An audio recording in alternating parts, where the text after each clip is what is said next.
Right, let's talk about the CNS and the PNS. And as we do, we're going to answer a couple questions like, how is the nervous system organized? What are the functions of the CNS and the PNS? And what structures make up the CNS and the PNS? So to start, we're going to use this diagram here. And I really like this one because we can see these pink structures here that are found more at midline. And then we've got all these different blue structures that are just going to every different part of the body. So these pink structures that are found more centrally are going to make up the central nervous system. And then these blue structures that are found kind of on the periphery of the body, they're everywhere. Those make up the peripheral nervous system. Next, we'll talk a little bit about the functions of these two different divisions. First being the central nervous system. It has a few different things that it's in charge of. So it's going to integrate any information that's incoming. It also coordinates activity and responses to that information. And then it will also perform higher level functions like thinking and learning. And then moving on to the peripheral nervous system, its main function is to convey information to and from the CNS. An example of these two systems working together would be if you were in the kitchen and you're cooking and you touched a hot stove with your hand. The peripheral nervous system is going to relay that sensation of, hey, this is hot, we don't want to be touching it. So it's going to take that sensation of the heat from the hand up to the spinal cord, to the central nervous system, which is then going to integrate that information and coordinate a response. And then the response that's been coordinated is going to be relayed back to the upper limb, again, through the peripheral nervous system. So there's going to be some sort of motor response that comes to the upper limb muscles and says, hey, we need to contract these muscles and pull our hand away from this hot stove or this hot plate. So that's how those two divisions can work together. Moving on, let's talk about the structures that make up these two divisions. So we'll start with the central nervous system structures, and there's only two structures that make up the central nervous system. So one is the brain, which we can see here in gray,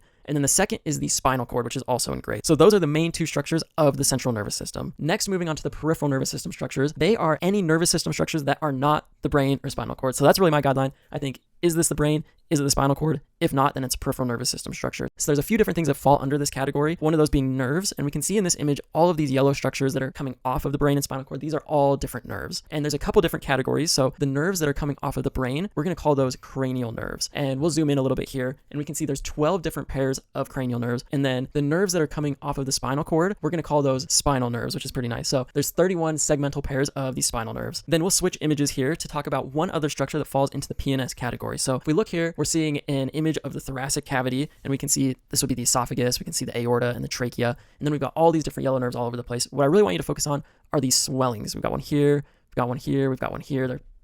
They're all over the place. These swellings occur because they house the cell bodies of different neurons, and we call these swellings ganglia, so another structure that falls in the PNS category. And that is it for the CNS and the PNS, so let's do a quick recap. We learned there are two different structural divisions of the nervous system, one being the central nervous system, the other being the peripheral nervous system, and then we learned the central nervous system is made up of the brain and spinal cord, and its functions are to integrate information that's incoming, it coordinates activity, and then also performs the higher level mental functionings of thinking and learning.